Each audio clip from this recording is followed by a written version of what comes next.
मेरे 2 भाइयों की एक दुल्हन, यह रात जानकर आपके भी होश उड़ जाएंगे। उधमपुर की सच्ची कहानी। मेरा नाम रश्मि है। मैं अपने माता पिता के साथ एक छोटे से गांव में रहती थी और मेरा बचपन एक डरावने सपने जैसा था। मेरी किस्मत ने मेरे साथ एक ऐसा खेल खेला कि मैं अपनी ज़िंदगी में आगे बढ़ने के बाद भी अपने अतीत को नहीं भूल सकती थी। मेरे माता पिता कभी नहीं चाहते थे कि मेरी ज़िंदगी बर्बाद हो जाए और मैं अपने घर में कैदी बनकर रहूं। इसलिए मेरे माँ ने मुझे सब लोगों से छुपा कर मेरी बुआ के घर भेज दिया। उनकी भी कोई संतान नहीं थी, इसलिए मेरी बुआ और फूफा ने मुझे अपनी सगी औलाद से भी बढ़कर समझा। मुझे पढ़ाया लिखाया और अपने पैरों पर खड़ा कर दिया। अब मैं शहर में ही एक कंपनी में नौकरी कर रही थी। मैं बहुत कम बोलती थी। मुझे लोगों से ज़्यादा घुलना मिलना पसंद नहीं था। मैं सुबह को अपनी नौकरी के लिए निकल जाती और शाम को घर वापस आती थी। घर वापस आने के बाद मेरी बुआ मुझे खाना खिलाती और मेरे लिए चाय बनाती थी। फिर हम दोनों बातें करने लगते और बातें करते करते कब समय निकल जाता हमें पता ही नहीं चलता था। फिर फूफा के ऑफिस से घर आने का टाइम हो जाता। फूफा जब भी ऑफिस से घर आते तो मेरे लिए कुछ ना कुछ लेकर ज़रूर आते थे, लेकिन मुझे जब भी अपने अतीत की याद आती तो मेरे पैरों तले जमी निकल जाती। लेकिन बुआ और फूफा के प्यार ने मुझे अपने अतीत को भूलने पर मजबूर कर दिया था। अब मैं अपनी ज़िंदगी में आगे बढ़ने लगी थी। एक दिन हमारी कंपनी में एक नया मैनेजर आया। वह बहुत ज़्यादा हैंडसम और स्मार्ट था। ऑफिस की सारी लड़कियां उसके आगे पीछे घूमती रहती थी, लेकिन वह किसी को भी नज़र उठाकर नहीं देखता था। एक दिन मुझे किसी काम से मैनेजर के केबिन में जाना पड़ा। मैंने दरवाज़ा खटखटाया। उनको कहा, कौन है, अंदर आ जाओ प्लीज़। मैं घबरा गई। कहने लगी, सर मेरा नाम रश्मि है। आपने मुझे यह फ़ाइल दी थी, लेकिन मुझे इसका पिछला रिकॉर्ड समझ नहीं आ रहा। क्या आप मेरी मदद कर देंगे? उन्होंने कहा, जी बिल्कुल, क्यों नहीं, मैं आपके सब कुछ समझा देता हूँ। वह फ़ाइल देखकर मुझे काम समझाने लगे और मैं उनको देखने लगी। मेरी नज़र उनके ऊपर से हट ही नहीं रही थी। वह सच में बहुत ज़्यादा हैंडसम था और इतनी देर में उनकी चुटकी बजाकर मुझसे कहा, हेलो रश्मि, आप किसके ख्यालों में गुम हो गई हैं? मैं अचानक से अपने ख्यालों से बाहर आई और उन्होंने कहने लगी, जी सर, मुझे सब कुछ समझ आ गया है। आप फिक्र ना करें, मैं सारा काम पूरा कर दूंगी। मेरा दिल तो उसी दिन से ही मैनेजर राहुल की मोहब्बत में डूब गया, पर मैं जैसे ही मुझे अपने अतीत की याद आती मैं डर जाती थी। मैं अपनी बुआ से अपनी हर बात शेयर करती थी। उनके अलावा मेरा कोई और दोस्त नहीं था, इसलिए वह मेरी सबसे अच्छी दोस्त थी। जब मैंने उन्हें सब कुछ बताया तो वह मुझे समझाने लगी, अब तुम्हारी ज़िंदगी यही है, तुम अपने अतीत को भूल जाओ और अपने जीवन में आगे बढ़ो। लेकिन मेरे कदम डगमगाने लगते। मुझे कुछ भी समझ नहीं आ रहा था। इसी तरह दिन गुजर रहे थे। राहुल अब मुझ पर भरोसा करने लगे थे, क्योंकि मैं अपना काम बहुत ईमानदारी से करती थी। वह कंपनी की हर बात मेरे साथ शेयर करने लगे थे। एक दिन मैं उनके केबिन में जा रही थी। मैं उन्हें देखकर दंग रह गई। वह शायद कुछ सोच रहे थे और दिल ही दिल में मुस्कुरा रहे थे। उनको देखकर मेरी नज़र उन पर ही ठहर गई और मैं भी मुस्कुराने लगी और सोचने लगी कि काश जैसा मैं सोच रही हूँ वैसा ही हो। जो मेरे दिल में है वही उनके दिल में भी हो। मैं वहाँ खड़ी खुद से ही बातें कर रही थी। आज बुआ के यहाँ कुछ मेहमान आ रहे थे। फूफा ने अपने कुछ दोस्तों को बुलाया था। इस वजह से मैं भी आज ऑफिस से जल्दी घर आ गई थी। मैंने आकर देखा तो मेरा मोबाइल नहीं था। बुआ ने मुझसे पूछा कि क्या हुआ, तुम परेशान क्यों हो? मैंने उन्हें बताया कि मेरा मोबाइल नहीं मिल रहा है। वह मुझसे कहने लगी कि तुम कॉल करके देख लो। मैंने घर के नंबर से कॉल किया तो मेरा फ़ोन किसी ने उठाया। आवाज़ सुनकर मेरा दिल खुश हो गया। मैंने कहा, सर आप, राहुल ने बताया कि मैं अपना मोबाइल जल्दी में उनकी केबिन में ही छोड़ गई थी। वह कहने लगे कि मैंने तुम्हारा मोबाइल अपने पास रख लिया है, तुम कल ऑफिस आ जा तो ले लेना। मैंने कहा, ठीक है सर, थैंक यू। वह कहने लगे कि इसमें थैंक यू की कोई बात नहीं है। अगले दिन जब मैं ऑफिस से अपना मोबाइल लेने के लिए केबिन में चली गई, सर ने मेरे हाथ में मोबाइल के साथ एक लेटर भी दिया। मैं यह देखकर दंग रह गई और बिना कुछ कहे जल्दी से उनके केबिन से बाहर आ गई। बाहर आने के बाद मैं अपने काम में लग गई और सोचने लगी कि पता नहीं इस लेटर में क्या है जो उन्होंने मुझे दिया है। जैसे तैसे शाम हुई और जब मैं ऑफिस से घर आई तो मैंने कमरे में आकर वहाँ लेटर में पढ़ा और उसको पढ़ने के बाद तो मेरे पसीने छूटने लगे। मैं बहुत ज़्यादा घबरा गई थी। पत्थर में मैंने तो राहुल ने अपनी मोहब्बत का इजहार किया था। एक तरफ मुझे खुशी हो रही थी कि जैसा मैंने सोचा था वैसा ही हो रहा था। राहुल भी मुझे पसंद करते थे और दूसरी तरफ मुझे अपने अतीत का डर भी था। इतनी देर में बुआ वहाँ आ गई। उनको मेरे चेहरे पर परेशानी देख ली। वह मुझसे पूछने लगी, रश्मि क्या हुआ? तुम कुछ दिनों से परेशान क्यों हो रही हो? मैंने उन्हें बताया कि राहुल ने मुझे शादी के लिए प्रपोज किया है। तो वह हंसने लगी और कहने लगी कि इतनी सी बात है तो तुम घबरा क्यों रही हो? मैंने अपनी लड़खड़ाती हुई ज़बान से कहा, आपको तो पता है कि मैं शादी कैसे। उन्होंने मेरी बात बीच में ही काट दी और कहने लगी, भगवान ने तुम्हारी किस्मत खोली है और इतने अच्छे लड़के का रिश्ता तुम्हारे पास आया है और तू इनकार कर रही है। मैं तुम्हारे फूफा से बात करूंगी, वह ज़रूर रिश्ते के लिए मान जाएंगे। यह कहकर मैं वहाँ से चली गई, लेकिन मुझे कुछ समझ नहीं आ रहा था। एक तरफ तो मैं खुद इस बात का इंतज़ार कर रही थी कि राहुल भी मुझे पसंद करता हो, और अब जब सब कुछ मेरी सोच के अनुरूप हो रहा है तो मेरा दिल मानने को तैयार ही नहीं था। कुछ दिनों बाद राहुल मेरे हाथ मांगने मेरे घर पर आए। उनको खुद फूफा से हमारी शादी की बात की। कहने लगे कि मैं बहुत शर्मिंदा हूँ कि मुझे खुद अपनी शादी की बात करने आना पड़ा, लेकिन मैं मजबूर हूँ क्योंकि मेरे माता पिता यहाँ नहीं रहते। बुआ और फूफा को तो राहुल इतना पसंद आया कि उन्होंने फ़ौरन शादी के लिए हाँ कर दी, लेकिन मेरे दिल में अभी भी कहीं ना कहीं एक डर छुपा हुआ था, जिस वजह से मैंने शादी के लिए मना कर दिया। लेकिन बुआ और फूफा ने मेरी कोई बात नहीं सुनी और मुझे समझाकर इस रिश्ते के लिए तैयार कर लिया। अब मैं घर में शादी की शहनाइयाँ बज रही थी, लेकिन मेरा दिल कांप रहा था और मैं सोच रही थी कि कहीं मेरा अतीत राहुल के सामने आ गया तो। खैर, मैं भी शादी की खुशियों में खो गई और अपनी मोहब्बत को अपनी किस्मत में लिखा देखकर सब कुछ भूल गई। राहुल की मोहब्बत ने मेरे अतीत को भुला दिया था। हमारी शादी की तारीख तय हो गई थी। मेरी और राहुल की इस तरह अचानक शादी हो जाएगी मैंने सोचा भी नहीं था। देखते ही देखते मेरी शादी का दिन आ गया और मैं दुल्हन बनकर राहुल के साथ उसके घर आ गई। यहाँ सब कुछ मेरे सपने जैसा था। इतने बड़े घर की मैं अकेली मालकिन थी। घर की सारी जिम्मेदारी मुझ पर थी। अब मुझे राहुल के घर को संभालना था। राहुल भी मुझ पर आंख बंद करके भरोसा करते थे। शादी की रात ही मैंने राहुल से एक वादा लिया था। वह राहुल ने भी अपनी सच्ची मोहब्बत के साथ ही आखिरी हद तक इस वादे को निभाया। मैं सोच नहीं सकती थी कि मेरी ज़िंदगी में ऐसा भी मोड़ आएगा कि राहुल और मेरी मोहब्बत कमज़ोर पड़ जाएगी। राहुल और मैं अपनी ज़िंदगी में बहुत खुश थे। एक रात जब हम खाना खा रहे थे तो राहुल ने मुझसे कहा कि कंपनी की तरफ से मुझे 2 महीने की छुट्टी मिली है। हम कहीं घूमने जाते हैं, बताओ तुम कहाँ जाना पसंद करोगी? यह बात सुनकर मुझे बहुत खुशी हुई थी। मैंने कहा, राहुल आप सच कह रहे हैं? उन्होंने कहा कि हाँ बिल्कुल। मैंने कहा तो ठीक है, फिर हम आपके माता पिता के पास चलते हैं। मैं आज तक उनसे नहीं मिली। ये बात सुनकर राहुल बहुत ज़्यादा खुश हुए। कहने लगे कि तुमने मेरा दिल जीत लिया। उन्होंने मुझे बताया कि वह गाँव में रहते हैं और वह बहुत अच्छे हैं। मुझे पढ़ने लिखने का बहुत शौक़ था, इसलिए उन्होंने बचपन में ही पढ़ने के लिए शहर भेज दिया था। मुझे भी बहुत समय हो गया है उनसे मिले हुए, लेकिन मेरी उनसे फ़ोन पर बात होती रहती है। हमारी शादी के बारे में भी मैंने उन्हें फ़ोन पर ही बताया था और यह सुनकर बहुत खुश हुए थे और अब हम दोनों को देखकर बहुत खुश हो जाएंगे।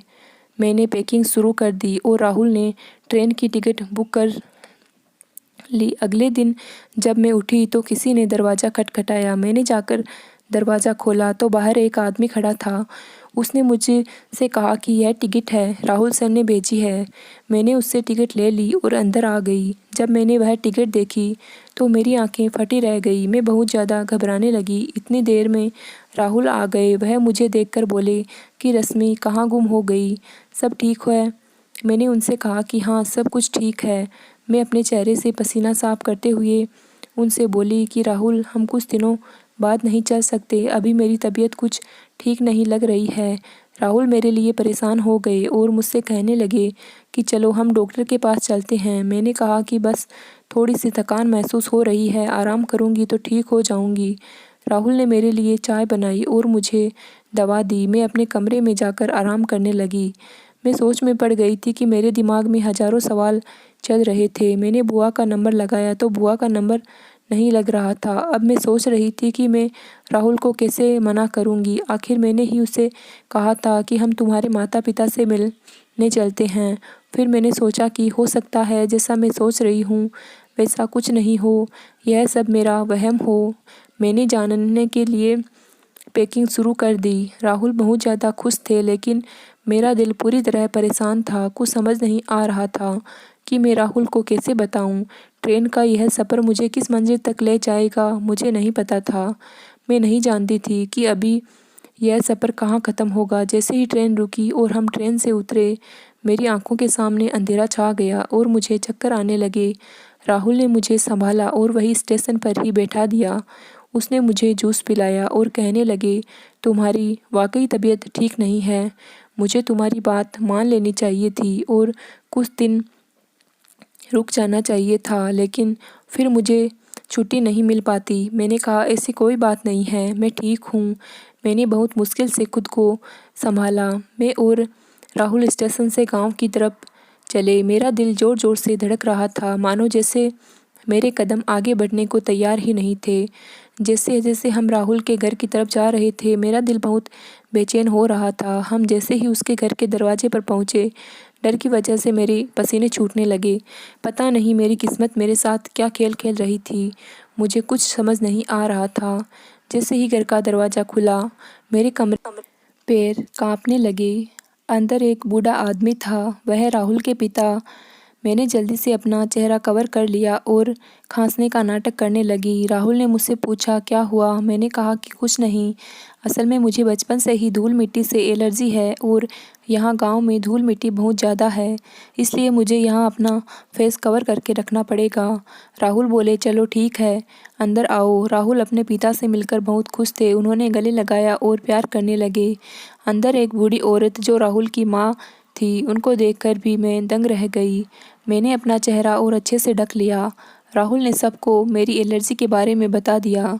राहुल की बहन मुझे घूर घूर कर देख रही थी और मुझे अजीब तरीके से कहने लगी कि लगता है भाभी तो बहुत ज़्यादा खूबसूरत है, इस वजह से वह हमें अपना चेहरा नहीं दिखाना चाहती है। इस बात पर सब लोग हंसने लगे। फिर वहाँ कहने लगी कि मैं तो मजाक कर रही थी। फिर हम सब लोगों ने मिलकर साथ में खाना खाया। राहुल भी सालों बाद अपने घर वालों से मिलकर बहुत खुश हो रहे थे, लेकिन मैं घबराई हुई थी और सहमी हुई बैठी थी।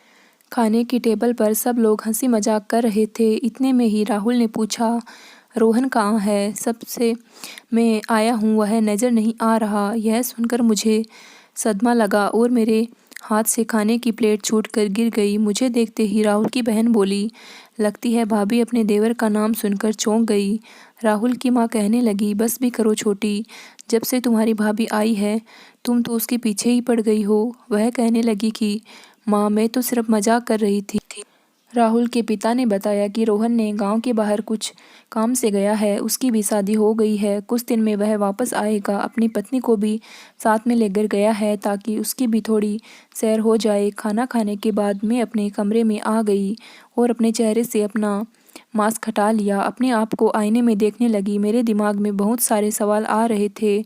मेरे अंदर अजीब सी बेचैनी हो रही थी। इतनी देर में किसी ने दरवाज़ा खटखटाया। मैंने जल्दी से अपना मास्क लगा लिया। दरवाज़ा पर राहुल थे। वह मुझे अपने घर वालों के बारे में बताने लगे। अपने घर वालों से मिलकर वह बहुत खुश लग रहे थे। पता नहीं मेरी किस्मत में आगे क्या लिखा था। मैं उनको कुछ बता भी नहीं सकती थी, क्योंकि मैं राहुल को बताने से डरती थी। मैं सोच रही थी कि राहुल सब जानने के बाद कहीं मुझे छोड़ ना दे। मैं ज़्यादातर अपने कमरे में ही रहती थी और सबको खांस कर दिखाती ताकि कोई मेरा चेहरा देखने की जिद ना करे। रोहन भी आज वापस आने वाला था, यही सोचकर मेरा दिल घबरा रहा था। मैं अपने डरावने अतीत के बारे में सोच रही थी। मैं दिल ही दिल में उलझन में पड़ रही थी। लेकिन जब से मैं इस घर में आई हूँ, मुझे मेरी ननद का बर्ताव बहुत अजीब लग रहा था। वह हमेशा ही मुझे कुछ ना कुछ कहती रहती थी और फिर मजाक का बहाना बना लेती थी। जब रोहन के आने का समय हुआ तो मैं बुखार का बहाना बनाकर अपने कमरे में कंबल ओढ़कर लेट गई। सब लोग बहुत खुश थे। रोहन और उसकी पत्नी घर आ गए। वह सबसे मिले। रोहन ने उसे मेरे बारे में बताया। वह और उसकी पत्नी मेरे कमरे में आए, लेकिन मैं कंबल ओढ़ कर लेटी रही और सोने का नाटक करने लगी। रोहन ने कहा, इनकी तबीयत बहुत ज़्यादा ख़राब है, कल ही मैं इसे डॉक्टर के पास लेकर जाऊंगा। रोहन ने कहा कि कोई बात नहीं, आप भाभी को आराम करने दें, हम भाभी से बाद में मिल लेंगे।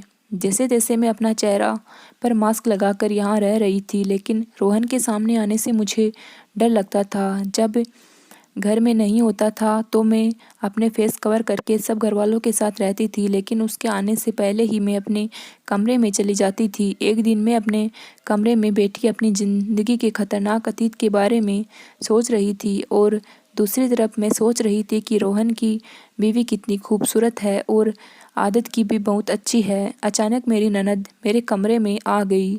मैंने जल्दी से अपना चेहरा छुपाया और खांसने लगी।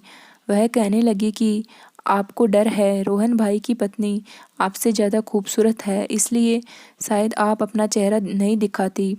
पता नहीं वह मुझसे इस तरह की बातें क्यों करती रहती थी। मैंने उससे कहा कि नहीं, ऐसी कोई बात नहीं है। कुछ दिनों में मेरी दवा का कोर्स पूरा हो जाएगा और मेरी एलर्जी ख़त्म हो जाएगी। फिर मैं अपना फेस कवर करना बंद कर दूंगी। फ़िलहाल तो मैंने यह बात कहकर टाल दिया था, लेकिन उसकी बातों ने मुझे सोच में डाल दिया था। मैं सोच रही थी कि मेरी सच्चाई पता तो नहीं चल गई। इतने में राहुल आ गए और मुझसे पूछने लगे, तुम्हारी तबीयत कैसी है? मैंने कहा कि अब ठीक है, बस कुछ दिन की बात है, फिर मेरी एलर्जी ठीक हो जाएगी। वह मुझसे बहुत ज़्यादा मोहब्बत करते थे, इसलिए मेरी हर बात आंख बंद करके मान लेते थे। एक दिन राहुल मुझसे कहने लगे, रोहन मुझसे शिकायत कर रहा था, कह रहा था तुम बहुत अजीब हो, अपनी पत्नी को अपने भाई से अभी तक नहीं मिलवाया। उनकी यह बात सुनकर तो मैं और ज़्यादा डरने लगी। मैंने बुआ का नंबर लगाया, लेकिन उनका नंबर नहीं लग रहा था और मैं बहुत ज़्यादा परेशान थी। मेरे अतीत का यूं अचानक मेरे सामने आ जाना किस्मत का कौन सा खेल था, मेरे समझ में नहीं आ रहा था। मैं घरवालों से भी छुप कर रह रही थी और रोहन का सामने आने का सोचकर तो मैं भाग जाती थी। मेरा दिल ज़ोर से धड़कने लगा था। तब क्या हो जाएगा नहीं जानती थी। पता नहीं किस्मत में क्यों मुझे फिर यहाँ लाकर इस घर में खड़ा कर दिया था और दूसरी तरफ मेरी ननद मेरे पीछे ही पड़ गई थी। मुझसे अजीबोगरीब सवाल करती रही। वह मेरी सच्चाई सबके सामने लाना चाहती थी या फिर मेरे बारे में सब कुछ जानती थी, या जानबूझकर वह मुझे परेशान करती थी। एक दिन रोहन ने मेरा दरवाज़ा खटखटाया। मुझसे कहने लगा कि भाभी अंदर आ जाऊं। मैं एकदम घबरा गई, सोचने लगी कि पता नहीं अब मेरे साथ क्या होने वाला है। मुझे पसीना आने लगा। मैं जल्दी से पीछे के दरवाजे से बाहर आ गई। मैंने राहुल से फ़ोन करके कह दिया, मैं डॉक्टर के पास आई हूँ। मैं आज तो जैसे तैसे मैंने खुद को बचा लिया था। अब मुझे कैसे भी करके इस घर से दूर जाना था। ऐसा लग रहा था जैसे मेरा अतीत मेरे आने वाली ज़िंदगी का हिस्सा बनने वाला है। अब मैं गुमसुम और चुप रहने लगी थी। मैं राहुल से कहती थी कि प्लीज़ यहाँ से वापस चलो, यहाँ मेरा दम घुटने लगा है, यहाँ मेरी तबीयत ठीक नहीं रहती है, यहाँ पर मुझे बहुत ज़्यादा बेचैनी होती है, मेरा दिल नहीं लगता, यहाँ मैं बहुत ज़्यादा परेशान थी। राहुल ये देखकर घबरा गए। सालों बाद कैसे मैं अपने होश खो बैठी थी। मैं बहुत मुश्किल से अपने आप को संभाल रही थी। एक दिन अचानक ही मेरे सामने रोहन आ गया। वह मुझे देखते ही घूरने लगा, लेकिन मैंने अपना फेस कवर किया हुआ था। उसे देर तक तो वह मुझे ऐसे ही देख रहा और फिर उसने मेरी तबीयत का पूछा। मैंने बस हमें सर हिला दिया और वह भी वहाँ से बिना कुछ कहे चला गया। मैंने जल्दी से अपना सामान पैक किया और राहुल को बिना कुछ बताए वहाँ से जाने लगी। जैसे ही मैं दरवाजे पर पहुँची तो मेरी ननद ने मेरा हाथ पकड़कर मुझे घर के अंदर ले लिया। मैं नज़रें और सर झुकाए खड़ी थी। घर के बाकी लोग भी वहीं पर। ऐसे लग रहा था कि मैं एक मुजरिम हूँ। मेरी ननद कहने लगी, मेरे दोनों भाइयों की एक ही दुल्हन है, इसकी क्या वजह थी? यह सुनकर आपके होश उड़ जाएंगे। उसकी बात सुनकर मैं चौंक गई और कहने लगी कि नहीं, ऐसा कुछ नहीं है, यह झूठ बोल रही है। राहुल ने मेरे मुंह पर थप्पड़ मारा। मैं रोने लगी थी। मैं किस्मत के हाथ मजबूर थी, क्योंकि अब मेरा सच सबके सामने आने वाला था। राहुल ने कहा, यह क्या कह रही है? आखिर सच क्या है? इसकी बात का क्या मतलब है? मैं जिसे के साथ रोने लगी और मैंने अपने चेहरे से मास्क हटा दिया। मैं रोहन की तरफ देखने लगी। मैं सोच रही थी कि रोहन मेरी सफाई में सबको सच बताएगा, लेकिन उसकी झूठी नज़र देखकर मैं समझ गई थी, क्योंकि उसका झुका हुआ सर ही मुझे ही अकेले जिम्मेदार ठहरा रहे थे। लेकिन मैंने कहा कि मैं अकेली जिम्मेदार नहीं हूँ, यह सब लोग भी मेरे अतीत में जो कुछ हुआ उसके जिम्मेदार है। वह कहने लगा कि तुम्हारा क्या मतलब है? कि यह सब क्या कह रही है? आखिर यह सब कुछ क्या चल रहा है? कोई मुझे सच बताएगा? वह एकदम गुस्से में चीख पड़ा। मैं जोर जोर से रोने लगी और सबके आगे हाथ जोड़कर कहने लगी, प्लीज़ आप मेरी शादी को बचा लो। मेरी गलती थी सिर्फ इतनी सी कि मैं अपने अतीत को भूलकर आगे की ज़िंदगी में कदम रखा और राहुल से शादी कर ली। मुझे रोता हुआ देख कर मेरी सास को मेरे ऊपर तरस आ गया। उन्होंने कहा कि ये लड़की सच कह रही है। सालों पहले जब हमने तुम्हें शहर भेज दिया था, इस गांव में एक अजीब सा दस्तूर था।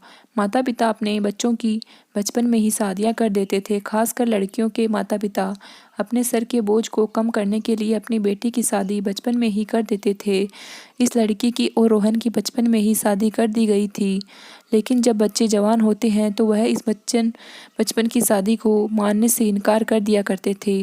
अगर उनके माता पिता उनसे जोर ज़बरदस्ती करते तो वह तंग आकर घर छोड़कर चले जाते थे या फिर अपनी पत्नी को तलाक दे देते थे। लेकिन रोहन ने घर से भागकर अपनी पसंद की लड़की से शादी कर ली और ये बेचारी किस्मत की मारी रोहन का इंतज़ार करती रही।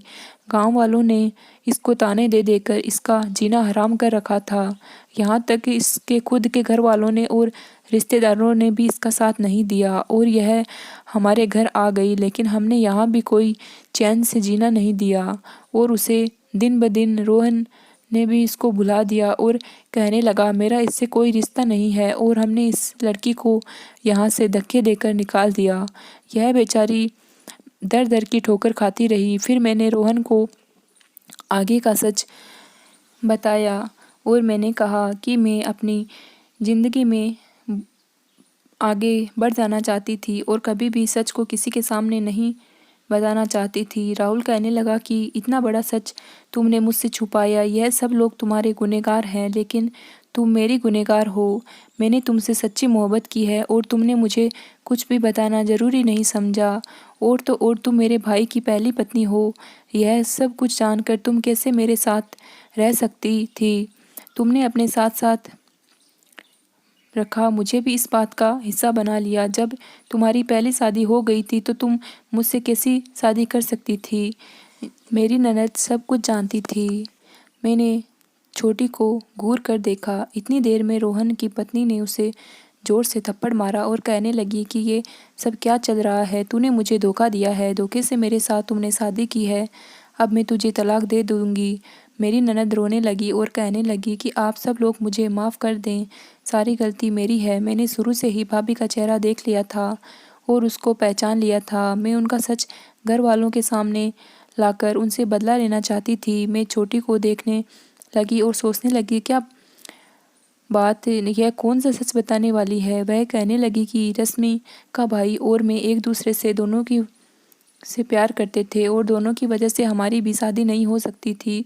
उसी समय मैंने सोच लिया था कि मैं इसे बदला लेकर रहूँगी। जब मैंने पहली बार इसे देखा तो मेरे दिल में सालों पुरानी नफ़रत जाग गई और मैंने सोच लिया कि मैं इससे बदला लेकर रहूँगी, लेकिन मेरी इस एक गलती से बहुत लोगों की ज़िंदगी बर्बाद हो जाएगी।